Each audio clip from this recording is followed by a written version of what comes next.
Good morning students, कैसे हैं आप। उम्मीद है आप सभी अच्छे होंगे। आइए आप लोगों के सामने एक नई वीडियो के साथ मैं प्रस्तुत हूं, जिस वीडियो में घर की याद जिसे भवानी प्रसाद मिश्र ने लिखा है, इससे संबंधित कुछ बहुविकल्पीय प्रश्नों की श्रृंखला लेकर आपके सामने आया हूं। आइए उन प्रश्नों में पहला प्रश्न हम देखते हैं। पहला प्रश्न है, घर की याद कविता के रचयिता कौन हैं। पहला ऑप्शन मीराबाई, दूसरा ऑप्शन दुष्यंत कुमार, तीसरा ऑप्शन भवानी प्रसाद मिश्र और चौथा ऑप्शन इनमें से कोई नहीं। तो आप बताएं इसका आंसर क्या सही होगा। आइए इसका सही आंसर देखते हैं। सही आंसर है भवानी प्रसाद मिश्र। अगला प्रश्न देखते हैं, कवि ने घर को किस से भरा बताया है। पहला ऑप्शन दुखों से, दूसरा ऑप्शन खुशियों से, तीसरा ऑप्शन झगड़ों से और चौथा ऑप्शन उदासी से। तो उम्मीद है आपका आंसर आ गया होगा। आइए इसका सही आंसर देखते हैं। इसका सही आंसर है खुशियों से। अगला प्रश्न है, कवि को जेल में किसकी याद आती है। पहला ऑप्शन बहनों की, दूसरा ऑप्शन भाइयों की, तीसरा ऑप्शन पत्नी की और चौथा ऑप्शन है परिवार के। तो आप बताएं आपका आंसर क्या होना चाहिए। आइए इसका सही आंसर अब हम देखते हैं। सही आंसर है परिवार की। आइए अगले प्रश्न की तरफ बढ़ते हैं। प्रश्न नंबर 4 है, जेल में कवि किससे भागता है। पहला ऑप्शन गोली से, दूसरा ऑप्शन शोर से, तीसरा ऑप्शन आदमी से और चौथा ऑप्शन अंधकार से। तो आप बताएं जेल में कवि किससे भागता है। इसका सही आंसर होगा ऑप्शन नंबर 3 आदमी से। अगला प्रश्न हम देखते हैं। आगे का प्रश्न है, भवानी प्रसाद मिश्र किस आंदोलन में भाग लिए थे। पहला है भारत छोड़ो आंदोलन, दूसरा है स्वदेशी आंदोलन, तीसरा है असहयोग आंदोलन और चौथा है इसमें से कोई नहीं।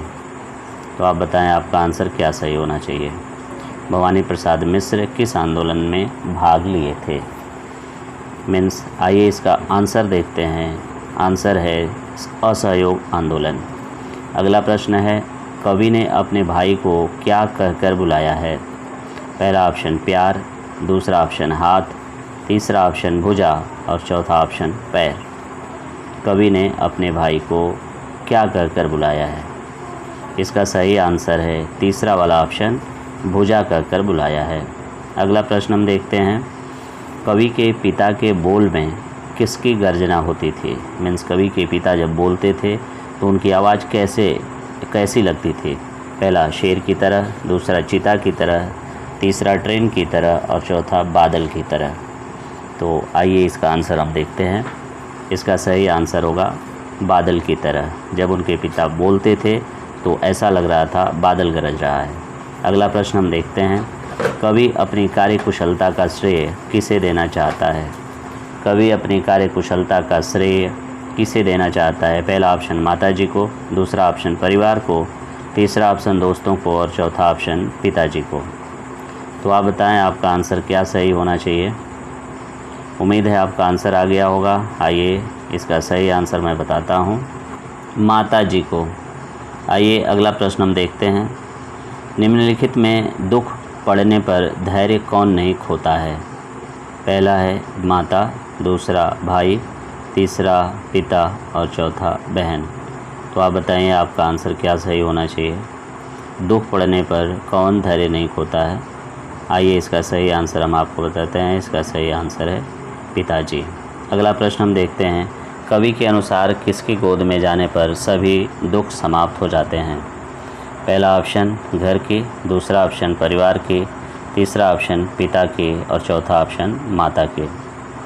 इस वीडियो का ये अंतिम प्रश्न है। लगभग सब लोग इसे कर भी लिए होंगे। तो आइए इसका सही आंसर हम देखते हैं।